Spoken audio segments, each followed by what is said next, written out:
Hi, I'm Dr. Frank A. Thomas with another installment of the African American Preaching Legacy Series, where we bring you the brightest and the best of the African American pulpit to talk about black preaching and anything connected to the church that goes around or connected to preaching. And my very special guest today is the Reverend Dr. Gary V. Simpson, pastor of Concord Church, my great friend who is smart, kind, and generous. You're gracious. Man, it is so good to see you and to be with you. I take a delight to have this opportunity to talk with you also. Well, thank you for coming to be a part and just sharing with us. So generally, some of my audience knows who you are, but some of our audience doesn't. So what would you say about yourself that you'd like folks to know? Well, I think I also want to say that in addition to being the pastor of Concord, the people at Drew Theological School want me to say that I'm the Associate Professor of Preaching and Pastoral Formation. I've been there for about 26 years. And so saying that describes who I am in many ways I see my own life as that hyphenated term in the book of Ephesians, pastor, teacher. And when I'm teaching, I'm pastoring. And when I'm pastoring, I'm teaching. I live in that world.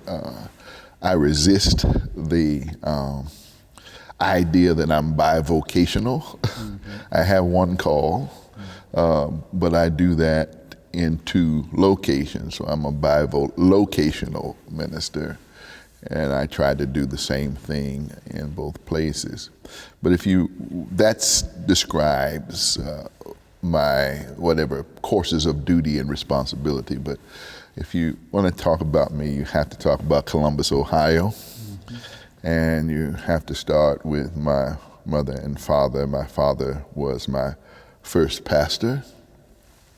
My mother in her work was a registered nurse, and she was the breadwinner in the house. So we had a very interesting dynamic, and that was we went to my mom for money and resource, insurance, and those kind of things, and we went to my dad for nurture.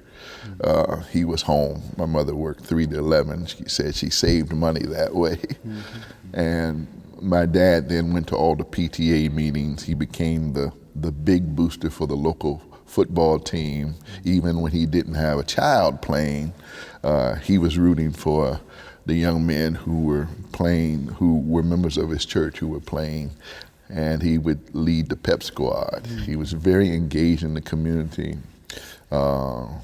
And wherever we were, whether we went to get ice cream somewhere or we drove back in from Georgia where he was raised, we always stopped by the church. He's gonna make sure no lights were on and that kind of thing. He was really attentive to the church.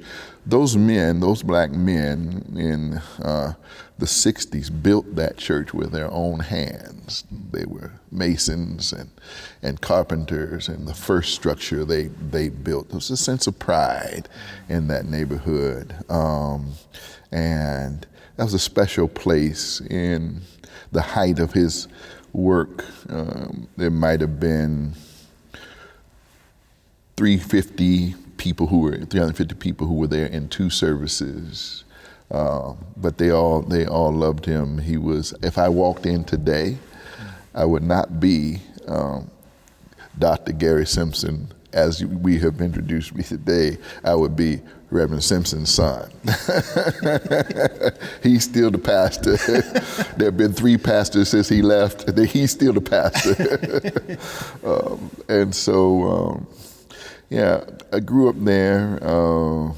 We lived around the block from the church. Pastor, my father believed the pastor should be, in the neighborhood. And everything that happened for the church, since they built that building, they went to the building to do it. There were going to be no meetings at anybody's house. They're going to do everything, come over to the church. And so from there,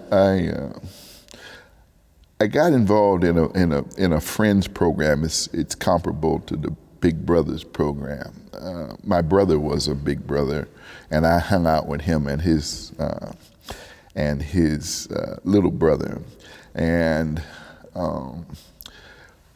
then early on, so I was about the 6th or 7th grade, then early on, somebody said to me, the director of youth service program, Clifford Tyree, said, "Let me see your grade card." He knew when all the grade cards were out in Columbus School. At that time, we had them thrown in a little sheet. He said, "Let me see your grade card." He told me then, I was in the 10th grade, he said, "You should go to Denison University." Because Cliff Tyree said it, I didn't even though other people offered me, I didn't even apply anywhere. I said, I'm going where Cliff Tyree went, and that worked out for me. While there, or before that, in high school, I'm one of those boy preachers. I got started in that same 10th grade year that summer at 15, and I was ordained by the Eastern Union Missionary Baptist Association just before going to seminary. So when I showed up at seminary, I was that.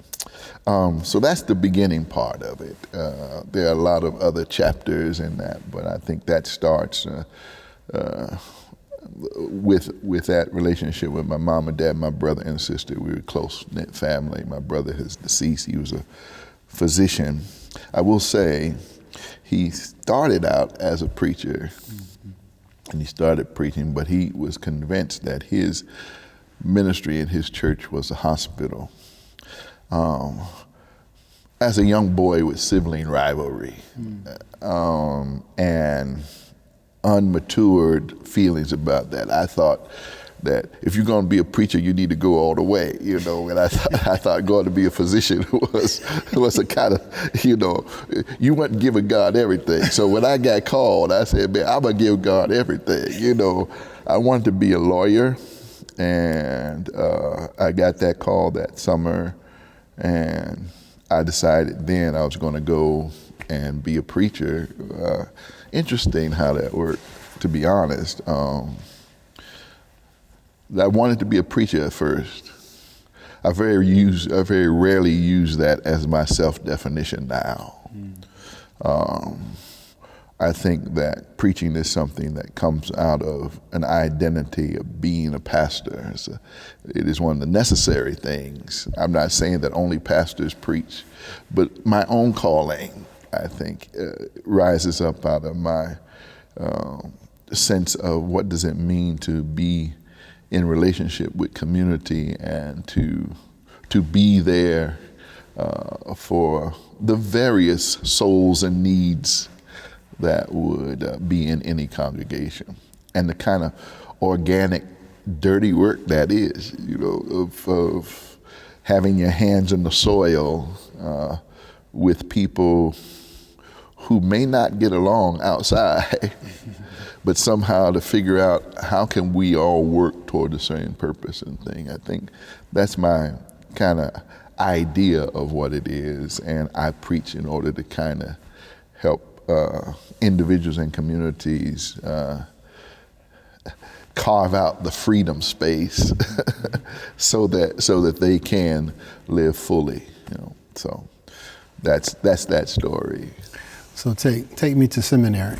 So I went to seminary. I'm very clear. Went to seminary because James Cone was at Union Seminary, and I read his book. I've always read a lot. I read Black Theology of Liberation off my father's shelf. I should say also, my father was not formally trained. He stepped out of Bethune-Cookman before graduating and did a few extra courses, got into Ohio State, but he was a foreman in the Timken roller bearing company.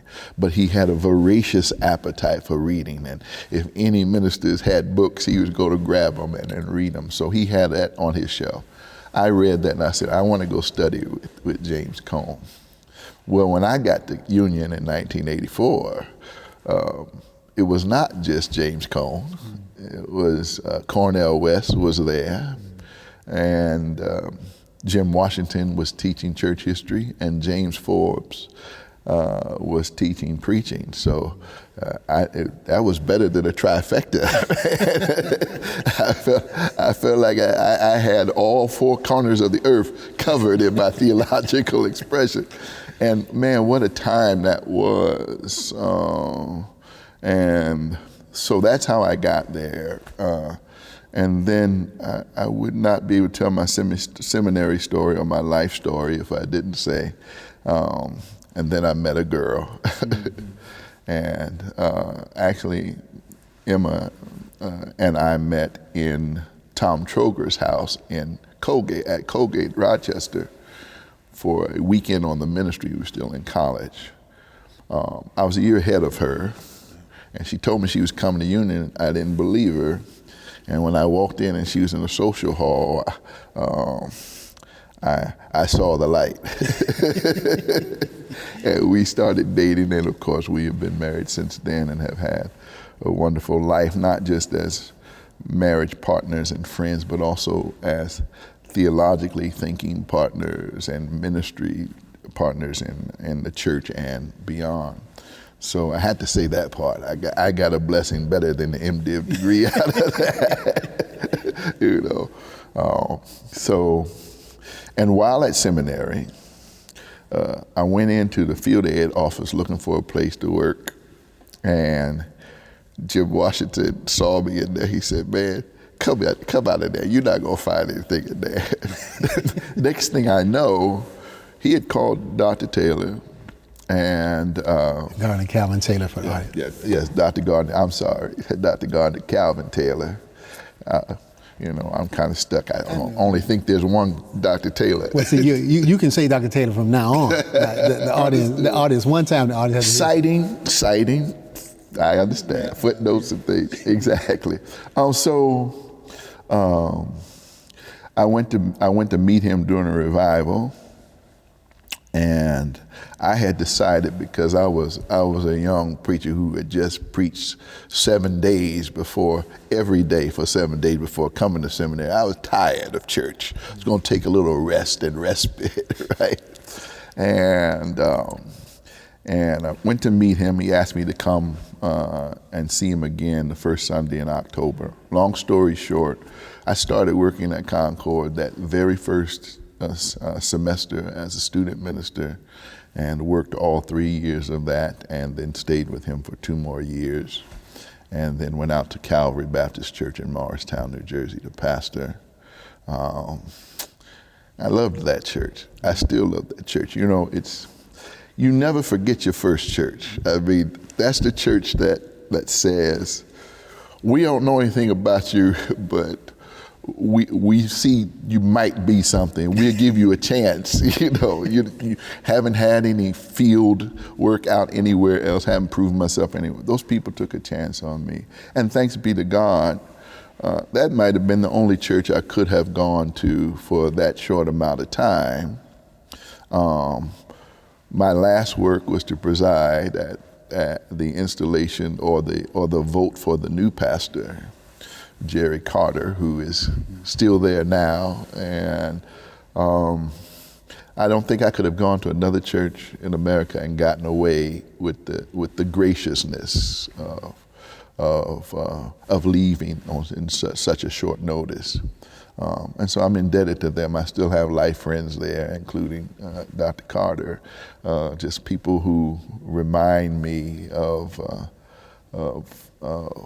the days before, as I was trying to gather strength. I don't know if I have any strength now, but I do know they gave me a chance, you know, and I appreciated that. So how short was short? So it's very. Do you want the complicated version or the truth? The truth. The truth. So I went there in November of '89. That was my first sermon, and my last sermon was the 4th Sunday in September of the next year. So I wasn't even there a year. Man, that was the hardest decision ever. I cried at the communion table. I cried. I said, you know, I really love you all, but there's only one reason for a pastor to go, is that they feel led of God to do so. And man, that was tough. But I have a man in that church right now. He's moved from the church also. If I called him right now, he's from Mississippi. He's the best deacon the Lord ever made. Taught the Bible school, taught the Sunday school adult class. Tremendous Bible teacher. He would say, he said, "Well, I had a young pastor." He's from Mississippi. He talked real flat. "I had a young pastor who left me. Had he stayed, but I'm not sure I'm going to forgive him yet." But we're dear friends, and that's been the kind of the space that I've been in. And then I returned to Concord in 1990. It was I had just turned 28, and I have been there since then. So I want the backstory, okay. Which is you go to Morristown, right, and you're there pastoring, and I'm assuming a phone call came. Yeah. Well, yeah, I'll give you a phone call. Actually, I went back to Concord because a dear friend of mine died, an older woman there who was just so kind to me died. And I went there and Doctare leans over and said, "I want you to preach the 143rd church anniversary in May." And I said, okay. And then a list came out. There were several people on that list. And to be honest, I'm sure there are people who say, "How did he end up the person?" I'm still trying to figure that out 35 years later. And they called me back in June of that year. And then I went in October. Yeah.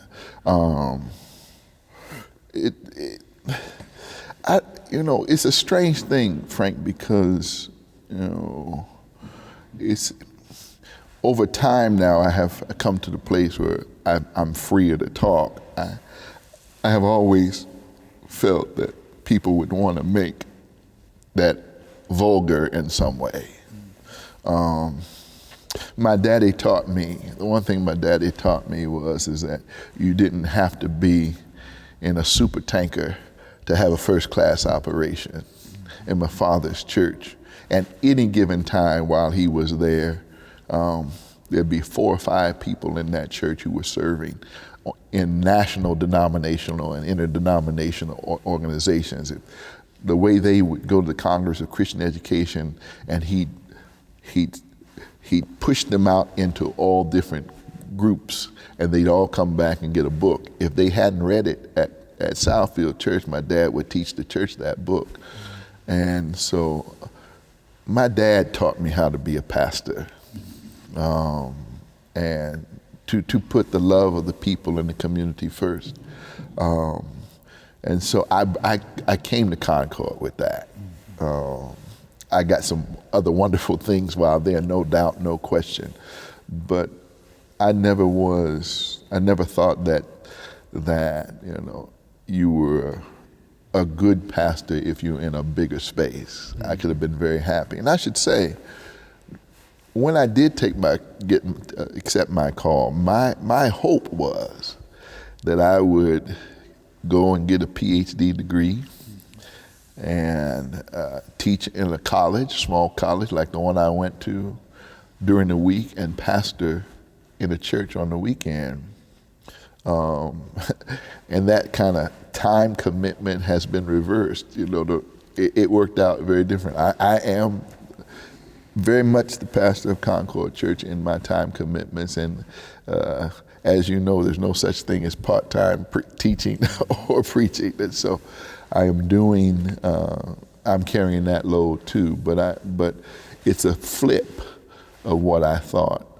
And the reason why I didn't go into PhD work, Jim Forbes and Jim Washington were my advisors on my thesis. Jim Forbes said it in the Forbesian way. He said, "Gary, you have a propensity toward wholeness." Jim Washington broke that down and said, "You're not focused."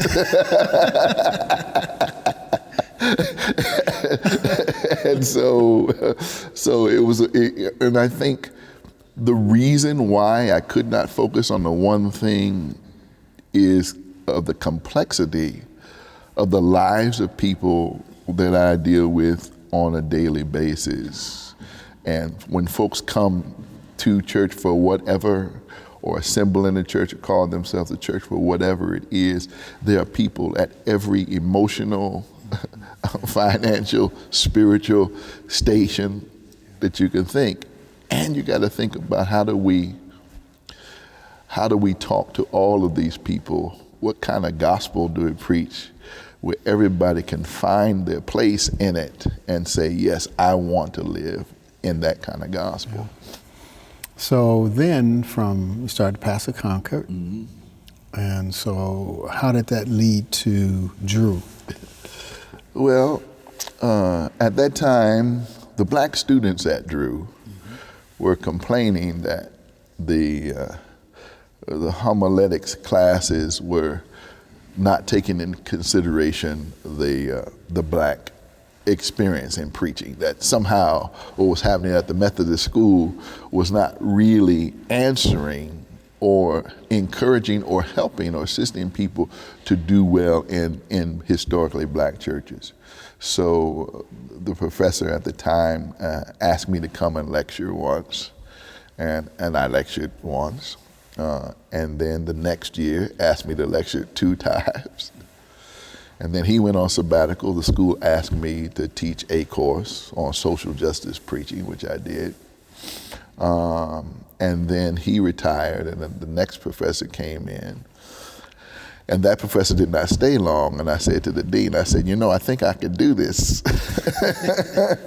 And they were the faculty, I have to say the faculty was very, very thoughtful. They created and carved out a half-time tenure-track position for me. The faculty voted on it. It was not just for me, but they wanted somebody who was in the field doing the work, and that doing of the work was a part of their teaching responsibility. So although I think I'm the only one who has had that appointment at Drew in those 26 years, but they created to have at least 2 people on the faculty that were doing that. And so I just got in and started teaching, preaching, and I had been preaching. My first course was at New York Seminary. Bill Howard was president then, and Bill said, I want you to teach a course on Gardner Taylor, right? I said, well, that's my favorite subject. And so what was wonderful about it was I took him through all his sermons and things, and then I had show and tell. I brought him to the class, man, the students just about melted. He walked in, and he was gracious. That was in the 90s. It was a wonderful thing. And then I started teaching at New Brunswick Seminary, and I was doing their class both at New Brunswick and also in St. John's campus. So I had built up some teaching, and I really enjoy it, man. I really think the people of Concord thank my students. And I think my students appreciate what Concord is doing. It pushes my curiosity, right? Which I think is such an essential tool of anybody who's gonna do this work.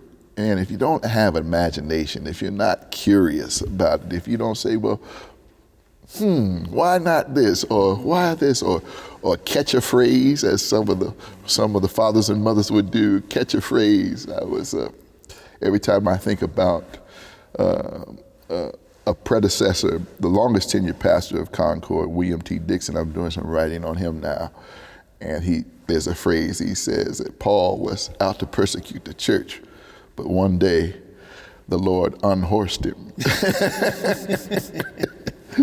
Where do you hear such a word? It is such a descriptive word.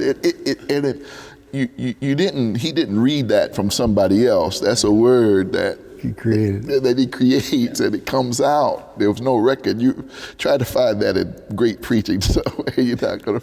But that kind of thing, I'm really blessed because I do live in a world of thoughts, mine and the thoughts of the world, and those worlds and experiences that make me think differently.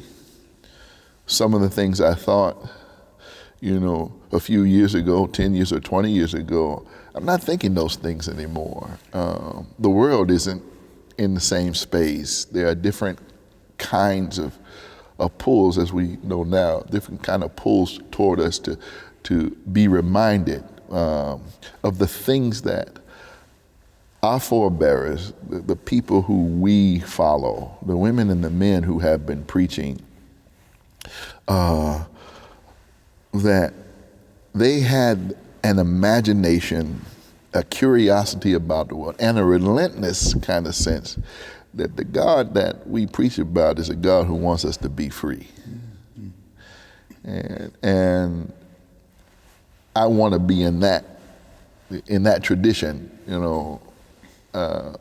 We've had this conversation before, but in the idea of preaching, if African American is the broad subject, the description of all African American people who do that, I want to be in the black section of that, right? I want to be in the black section of that. I don't want to be just. I'm thinking now Melvin Warren's ideas of genetic, right? Or generic. I want to be all those things. Geometric, the shape. It sounds like, it looks like a black sermon in the way it sounds. I want to do all of those things in the black section. So back up. I'm gonna back you up on that. Sure. Why preaching? Why teach preaching? I mean, I can't get enough of preaching, man, and I don't mean my own. I mean, I can't get enough of the history of these brilliant folks who have, I could hear Sam Proctor talking about, who have been living in this world of antithesis, right? And they're trying to raise up this thesis in the middle of this world of complicated antithesis, right? And the ability, the jazz of it, improvisation part, the kind of the expression of Kirk Byron Jones has that book, The Jazz of Preaching. I'll mention him. The way in which we wake up today, there's a whole new thing going on here today, that some kind of rote, kind of rigid understanding, like I'm gonna take you through the Bible, just so you can know the words, when the Bible itself is actually a community book. And it starts in the contradictions that faithful people they were not, wealth and Christianity is a rather new phenomenon. It didn't start out, these were the disenfranchised folks. Author by the name of Meeks describes the first Christian churches and says that Josephus, who was the historian of that period of time, one of the more widely known historians of that time, said that he was commenting on the churches, and he said, well, this isn't going to go anywhere because it's filled with women and children and other people in the society that don't count. So you see, the interesting thing is that why preach? Because those people do count. The people who everybody else is thrown away for whatever reasons are the people with whom the Lord has compassion upon and calls us in the ministry for the lifting up the least, the last, and the lowest. That's the work I want to be in. Basil Pazerson, who was a great lawyer and political person in New York for many years, Basil was an Episcopalian. His wife was a member at Concord. And Basil said, when the people wanted to come talk to him, because he went to law school, he said, I didn't know what I was doing, I was going to law school. He said, but if you want to know where the intelligent black people are, go to church on Sunday and hear those brilliant minds of those pastors in the middle part and the earlier part of the 20th century who were still trying to figure out the contradiction of being free and yet disenfranchised, of fighting abroad and not being able to get housing here, of doing all of those things and making the contributions and believing that church was a place in which not only was literacy done, reading Bible and other things, but also a hopefulness about citizenry and what it meant to be a participating, including voting in this country.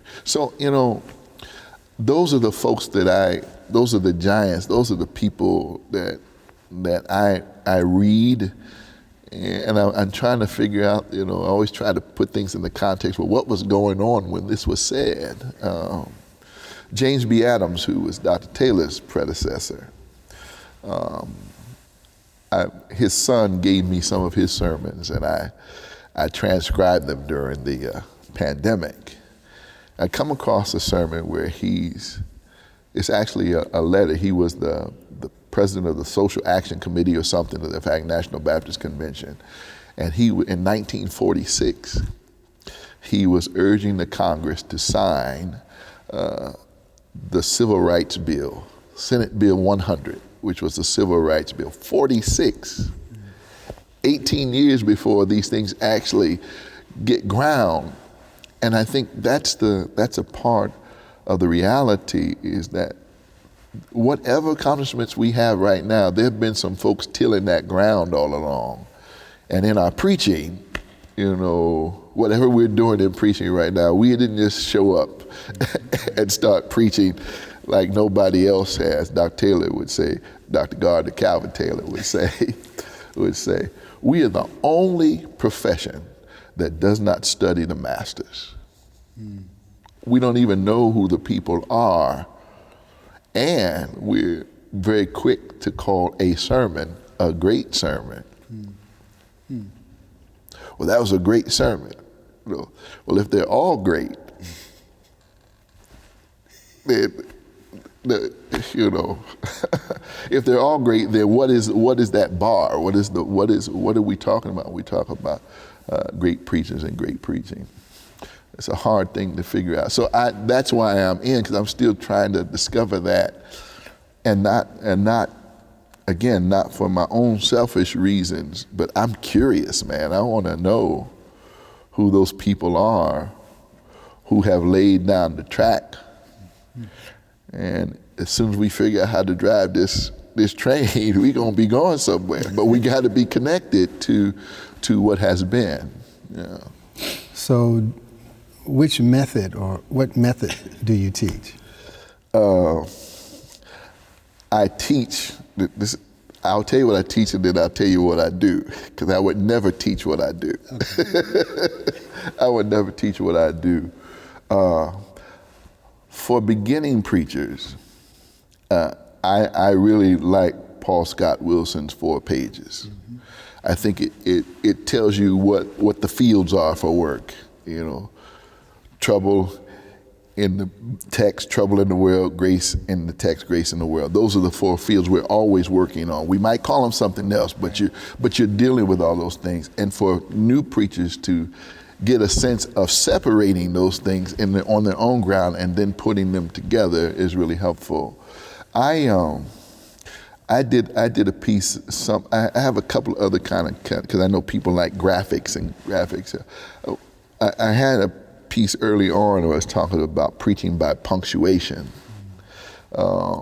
where you in the English language you have a period or a full stop, a question mark, and an exclamation point. And so the full stop or the period is what is the thing I'm trying to say? Again, somebody might call that the thesis or something like this. God is love. Okay, boom. That's what I want to declare. Simple. Okay.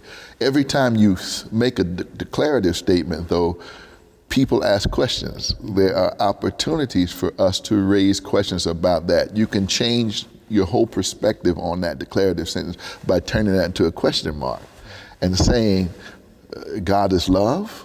What about this, right? What about what churches do? What about war? What about, we get a chance to raise the questions in that moment. And then I used to say, when I wrote it 30 years ago, I would say that an exclamation point is a question mark straightened out. But then I don't like that image of straightening out the question. I think it is a pull in the tightest of tension. It does not erase the question, but just I say, God is love, period. God is love, question mark. God is love, bam, and that's, those are movements in a sermon.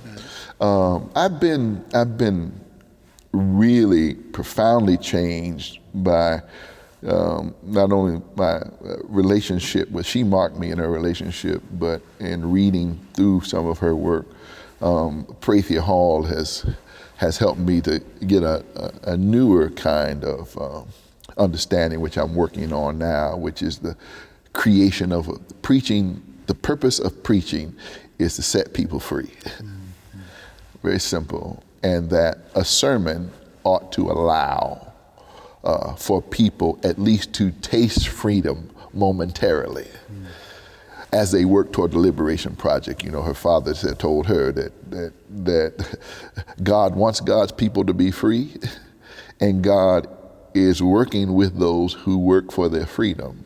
So the sociologists have helped me, the social workers have helped me, and so in preaching, you want people to get from the point where they are to some transformative point up, but you can't jump to the transformation. So first of all, you take a survey of your assets, biblical assets. What do we have to work with here? Everything, even the worst, what we might consider worst of communities or circumstances, have some assets they can use. What do we work with then? And then we use those assets, and then we take them to Jesus, and then we move ourselves back toward a transformed life. So you've got a space there where, those are all left turns, by the way. Those are all left turns. I start out like you're going down and then a turn left. See, people don't realize this is an important homiletical responsibility. Then you turn left when you get to that point, and you turn left again. And now you've connected people who are in that circumstance, because we are skipping the fact that the people who, in whatever circumstance they have, do have assets. And sometimes we think preaching is just telling people something and they'll do it. No, these folks got assets, and if we listen to them, our preaching might get better too. So I'm trying to figure out, one of the things I want to continue to say is preaching not something I do to people. It's something, it's an expression of my gift inside a community of gifted people who have other gifts. And I'm trying to do the reason why I have to do my best in preaching when I can is because I want them to do the best in their gifts too. So there's a modeling piece in that that I think we miss, as opposed to just instruction and dogmata and those kind of things. Do you write manuscript into the pulpit? I am.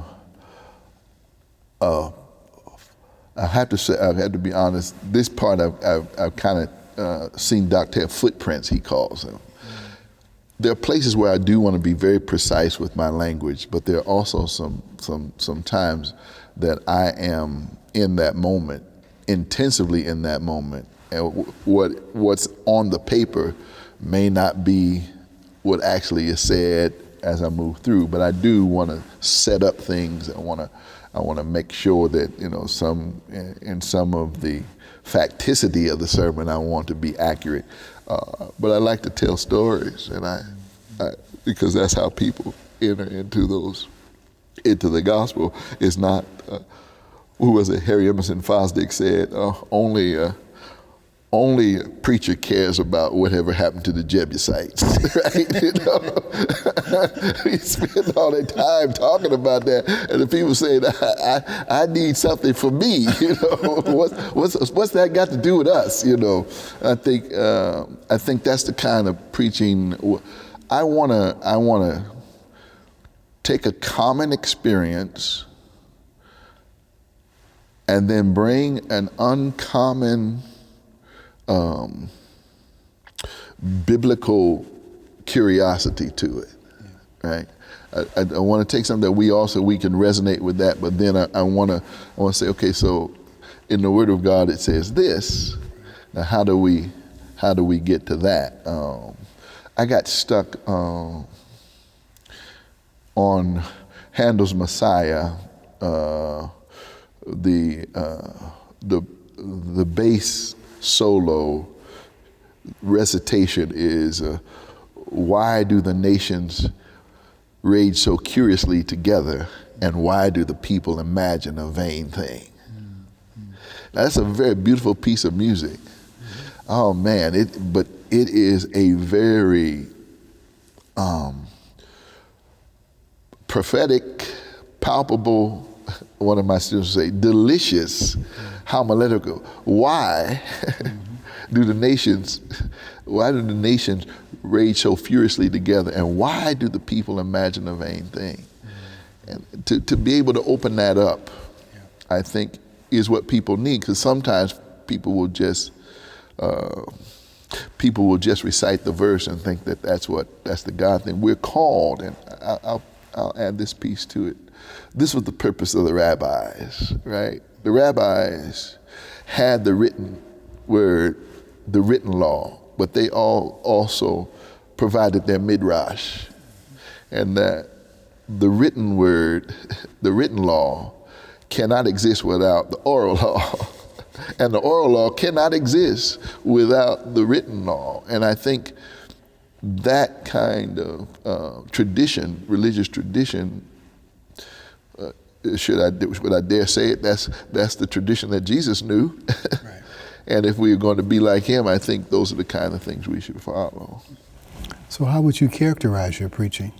A work in progress. I would never suggest to people to do what I do. I would never say it, and I'm even afraid to even talk about it here, but I do. First of all, I'm always in a series of some kind. I want people to see the connections. I don't want them to come and just hear what I'm thinking this week. That week is happening in some larger context. So whatever I'm doing, I'm always in the series. And so for that series, depending on how long it is, I'll lock myself up in a room with a scripture and some ideas, and I'll start tracking things and seeing.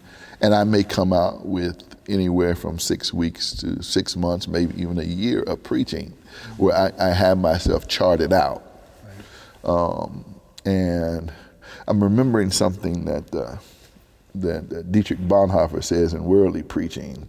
The real Dietrich Bonhoeffer says in Worldly Preaching, as he was telling people about up on the Baltic Sea, he was telling them how to work on their sermons. He said, the sermon starts on Sunday night, right? And choose your text by Tuesday and don't leave it. A lot of times, we get to say, well, the fish ain't biting here, Sam Proctor would say, that dog ain't hunting. You want to figure out, but stay with it, because that's a part of the process. Right. Struggling with those texts, man, I put those sermons out 6 months, and I come back. What was I thinking back then when I said that? But I stick with it, and I try to capture what that first thing is, and also bring into it the things that are happening in the day. So I already know where I'm going next week when I finish this week.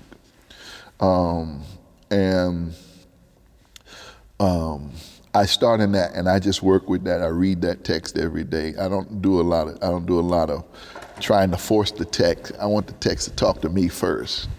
and let that text talk to me, and then I may jot down some things during the week, but I write, because a part of my release, I write on Saturdays. Now, when I was younger, I'd stop at 12 midnight, and that was it. I was going to give the Lord a rested body, as I was taught, right? But now I don't sleep on Saturday nights. I just don't. I'm wrestling. I may take a nap, wake back up. I probably should have never read Henry Ward Beecher's biography, The Most Famous Man in America, where they described it. Beecher would come down to tea at 9 o'clock on Sunday morning, take a little card, write a few notes on it, and go into Plymouth Church and just talk and preach with amazing effectiveness. I think I'm always trying to wrestle with a great idea. It's the curiosity. I have more of a question in my approach than I do an answer. I'm not trying to give an answer, because some of the people who listen to us will find different answers from the ones that we have said, okay, do this, this, and this, right? 1, 2, 3. Some people will hear us 3, 1, 2, 2, 3, 1. And for some people, man 1, I'm done. I got it, you know. And we don't think we're finished preaching until we come to the end of the page, you know. So I often, I'm more, and I'm working on this now, because I feel it's like a deficiency in my preaching, and that is that that my sermons are always open-ended. I don't know how I feel. I mean, over time, I don't know how I feel about that. And I was convicted by James Adams, because at the end of James Adams' sermons, he would always write down the appeal. He's going to make some appeal for people to come and make decision. And I'm working on that right now, to be honest with you, because I want to be. It's not that I am not certain about what I say. It is that I'm working with a flood. As you know, one of the questions that was framed was, when have you ever been disappointed in a sermon, or something to that effect? And man, every Sunday I say, I wish I would have said that. I'm never satisfied with it. And then the other side is true too. So when have you ever felt like, you really hit it? Man, I'm still trying. Some people say you're only as good as your last sermon. I think that's wrong. I think you're only as good as the next sermon. On the one hand, the people have already forgotten your last sermon, by and large. Right. Secondly, between that last time you spoke and the next time you speak, the world is swirling in so many complex and complicated ways that what you said last week may not even hold water for the week they're going through right now. So there's a certain kind of, okay, now Lord, how am I going to get better at this next week? And I really feel that every Sunday. When I first came to Concord, I'd get up at the beginning of the sermon after listening to the sermon from last week and say, well, I should have said this, this, and this. Then I realized, Frank, if I do that every week, I'm never going to get to the sermon. So I stopped doing that, right? I stopped doing it. I said, okay, I'm praying that the Holy Ghost will translate and interpret for those in the unknown tongues I was speaking last Sunday. So tell me, I'm gonna push you. Okay. Tell me of a time when you preached and the Lord really used you. When you knew it was God. Any given Sunday, I don't think we can take, I was going to say we could take the credit or the blame. We could take the blame for some of these sermons. We really could, for not being available. with all that we could bring to a place. I'm trying every Sunday, man, to get to that. There are some times when I'm like working on a big theological idea. There's sometimes where I think I get that right. I was saying last week that power does two things with faith communities. One is that they want us to be specialists, just concentrate on the spiritual things, right? And you concentrate on the spiritual things, and we'll work the agenda because we know how politics and governing and economics and all these things and businesses work. You just work on the spiritual thing, and we'll call you in on the program to do the invocation and the benediction, right? To make us a specialist, because that puts us in a position to not deal with the things that are on the table that are really ruining the lives of our people.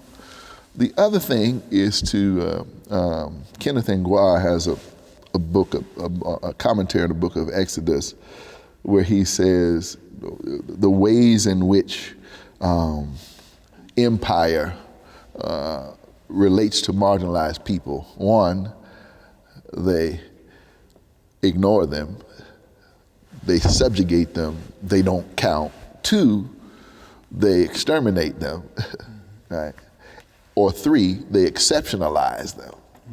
You're not like all the other preachers I heard before. You know, you got a certain something, and power will pull people in and say, you know, you're not like all those other preachers, and they will get, and the lure, because when power in this country cannot choke you out with its first thing, racism, it will seduce you with capitalism. So now you get access, you get to be seen with the people who are there, and you get up and you cut your own people so that you can get your cut of whatever you think the spoil is.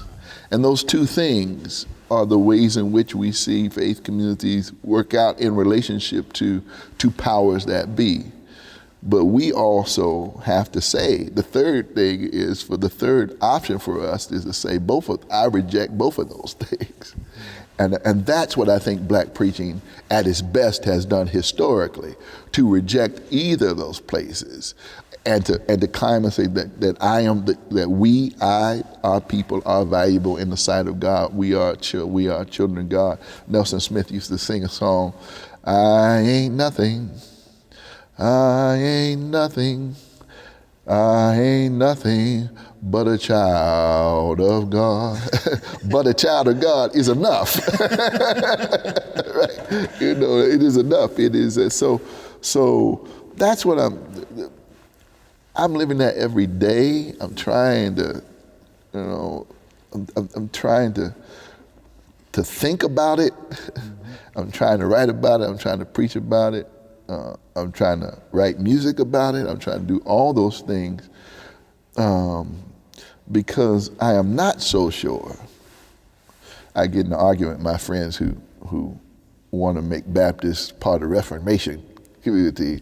They say, well, where's your pulpit? Is it centered? That means you've centered on the word. I said, okay, but we're not really a part of that, of that movement historically. But I think that there are ways in which the kind of centering of the sermon in what we do, I'm not saying it's any less important, but everything else matters. Right.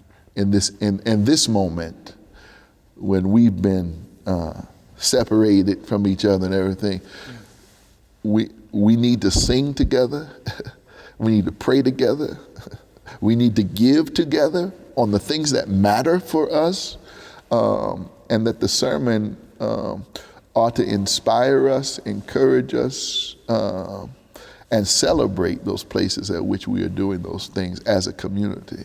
Give me a time when it was your most difficult time to preach. My most difficult time is also perhaps one of the times I enjoy the most, and that's funerals. Generally speaking and specifically.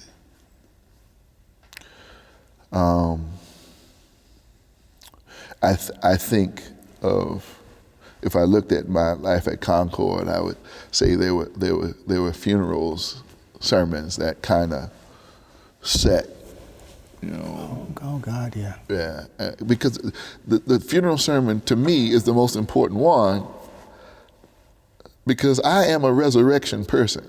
I know a lot of folks like to hang around on Friday and kill Jesus real good. I have no problem with that. But if he doesn't get up, that Friday ain't good, man. And I want to say that nothing shall separate us from the love of God, not life or death. And so at death, I am trying my best to live and to embody that resurrection. Mm-hmm. Oh, death, where is your victory? Oh, grave, where is your sting? It doesn't matter who the person is in the world's view. That is the preacher's most important time. This is when, because first of all, people will come hear you preach at a funeral, that they will not step foot in your church for anything else. They won't come in on Sunday. But if somebody that they love died, you got a moment there. Yeah. And I think that moment is to do a lot of things, including to remind people that God sees you in your sorrow. If I think about it, I think the sermon, I did a funeral as an associate pastor of a woman who was the mother of a sitting judge in New York. Doctare was not in town.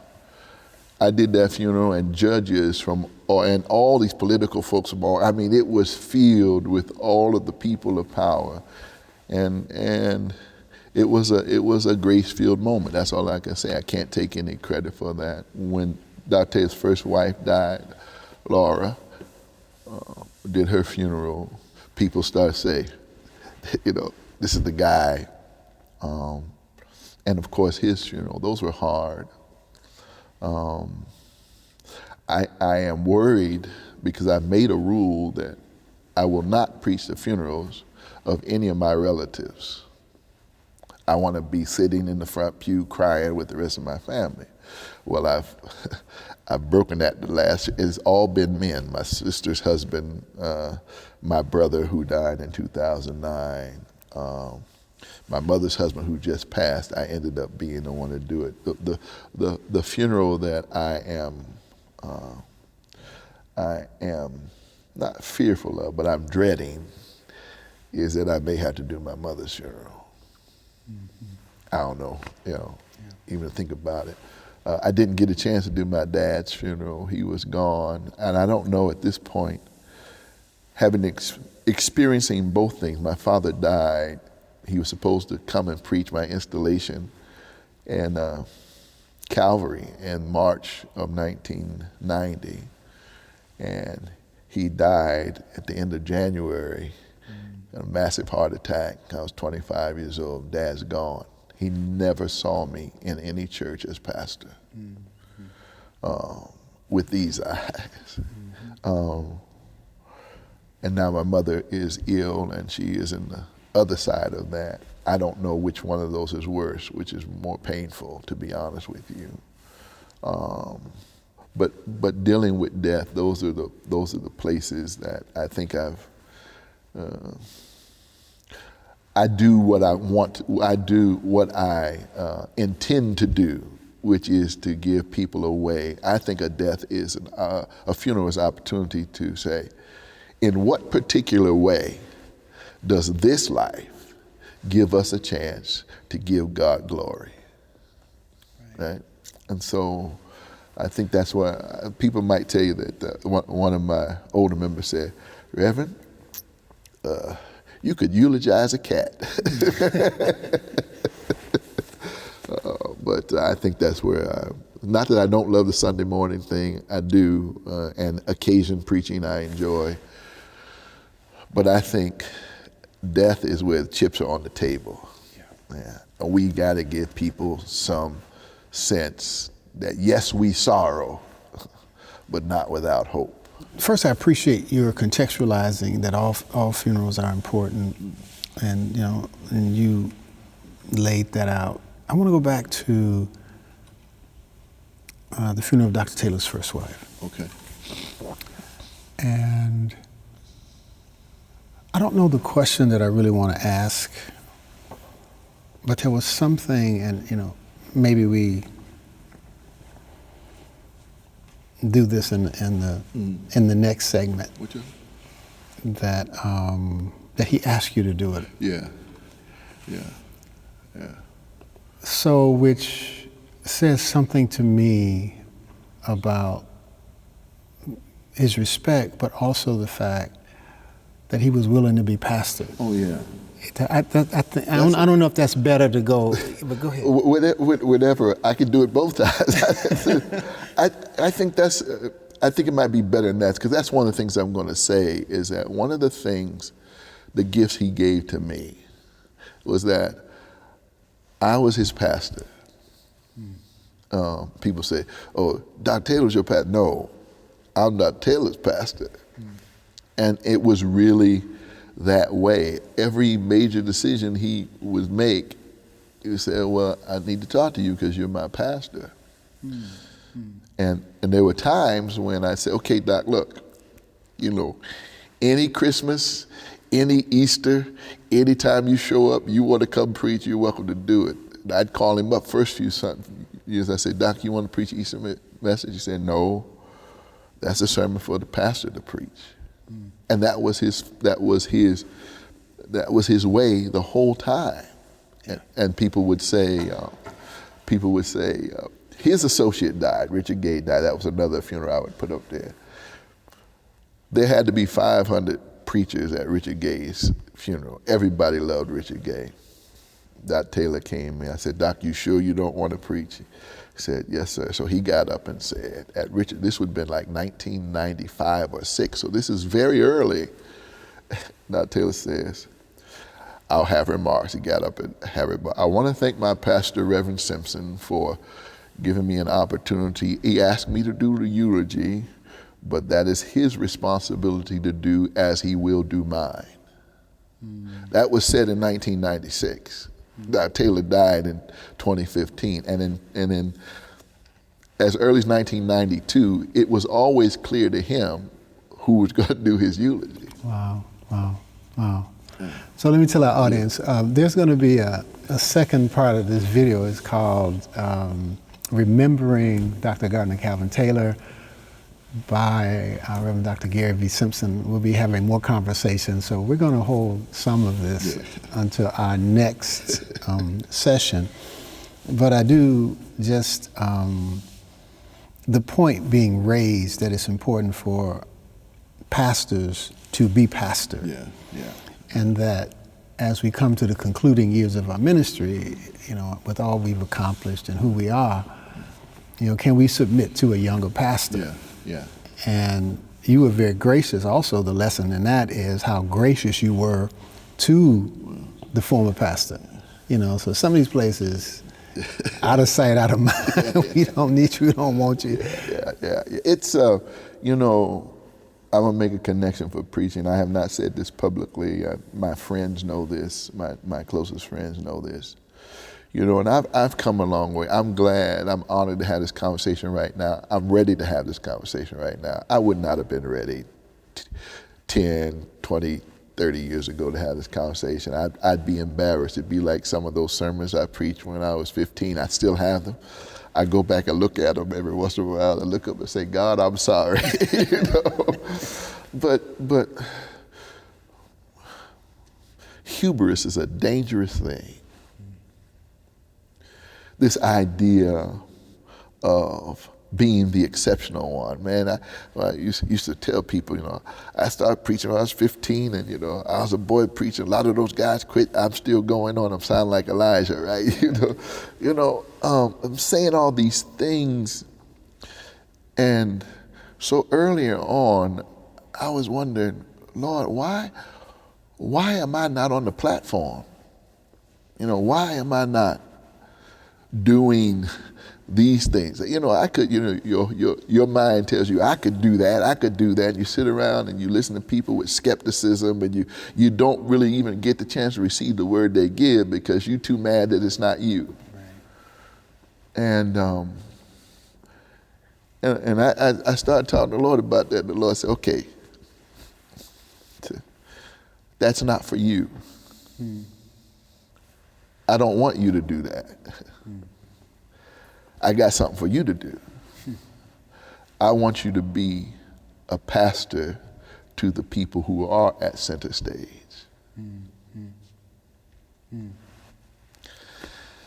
I can't tell you, and I wouldn't, young and old, that's my commitment to just be a friend to folks who are doing this work. Most of us are lonely, and we don't have anybody that we can really talk with about the things that disturb our souls, about the things that make us think about, quitting the work or quitting life. And so I've given my life to be that. And that's, people find out, and that's what it is. But so I've disabused myself of all of that, and that is to say, that I thought 50 was good. I thought 50 was good. At 50, you finally say, okay, this is my life. I don't care what people think, but I still think that's connected to hubris and ego, right? You're still saying, I'm gonna do what I want to do. At 60, you have that conversation with your 30-year-old self, right? And what I'm learning is it's not just, well, you didn't know. It's not about discernment and wisdom. It's about the choices that I made. I made choices. I wanted to be a whole lot of things. Because for me, when I got started, for some reason, being a pastor was not enough. I was going to be a pastor and something else. Pastor and a denominational executive, pastor and a congressman or something in politics. Man, any one of those things will kill you by themselves. Right. Why can't I just be the best that I am in the thing that the decisions I've made, the kind of opportunities I have had, have led me to just buckle down and buckle into the work of the church, and I don't regret any of it, And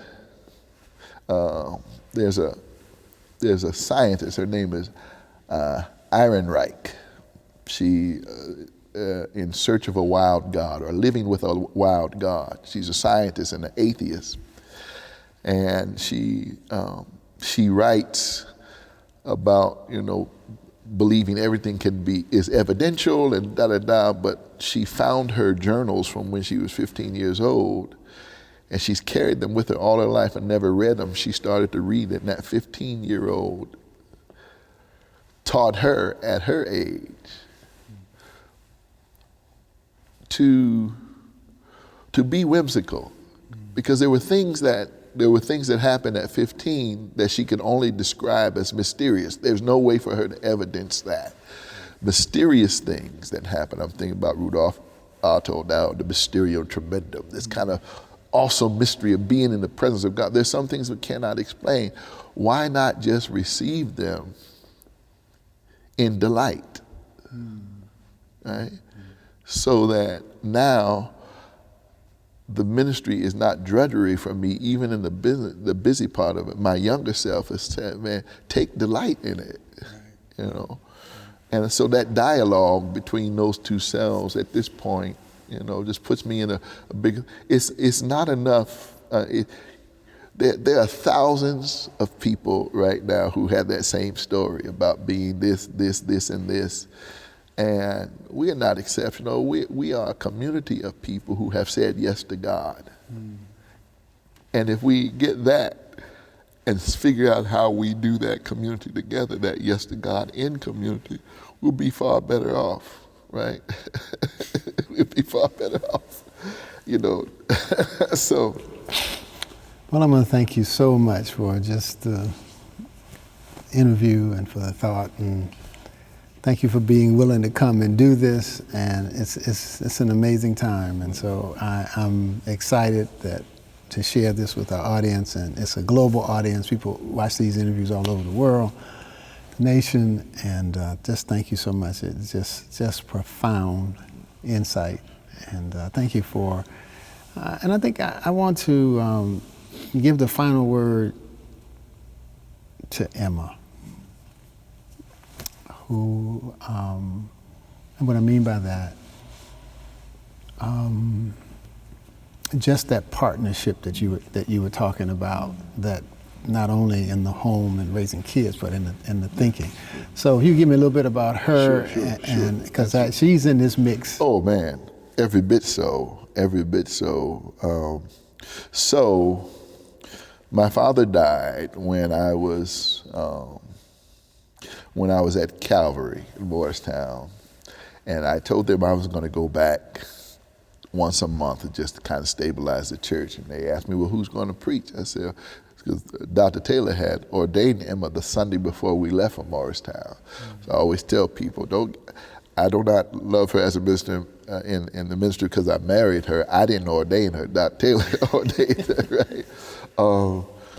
And I said, well, she can preach. And some of the deacons told me, well, if she preaches, I'm not going to be here that Sunday.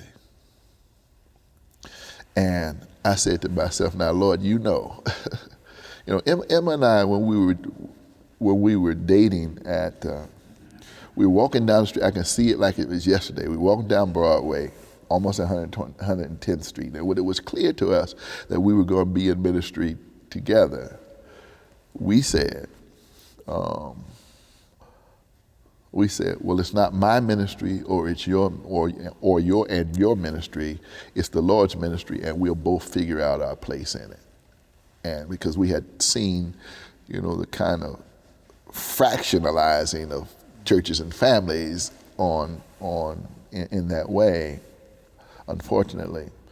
And I'm not going to say we were smart. That was not a wise thing. That was not a revelation. We were naive enough to believe that. And we lived into that all this time.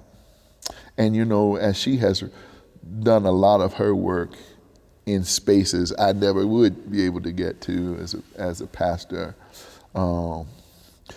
And just recently, as she's made this transition to Auburn Seminary, when she was leaving her last place at the Fellowship of Reconciliation, one of the workers came up to her and said, I'm really sad to see you go, because you're the first leader I had in an organization who was concerned about me and not about what I was doing for the organization.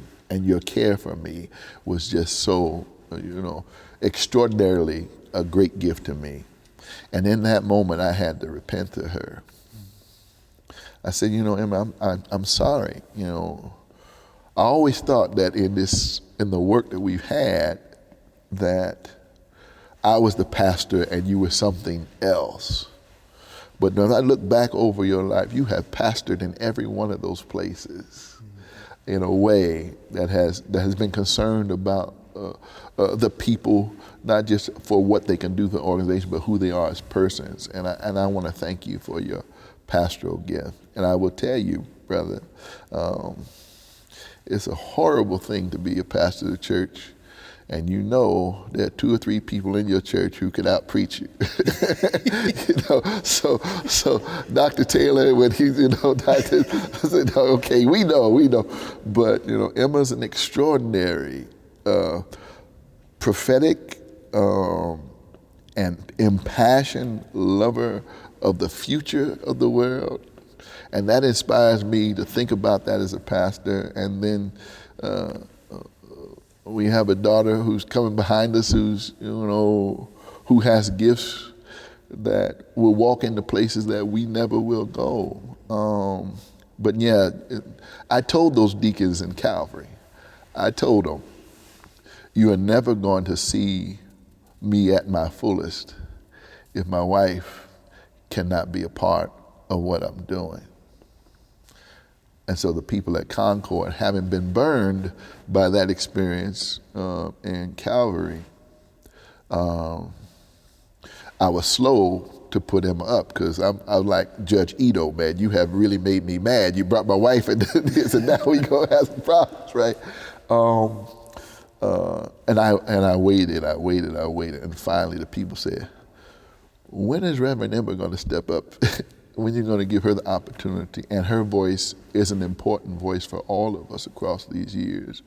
And we miss her on Sundays now in many ways because she's doing other things. But I thank God for that partnership. I meant that was not just a statement to Calvary. The world would not have seen me the way I am if I didn't have that partner. And we are friends and partners in work and in ministry and in life and for our children. I don't know. I scarce can take it in. You know, and thank God for her. She is an inspiration, man. Thank you. Thank you, man. Appreciate you. Thank you.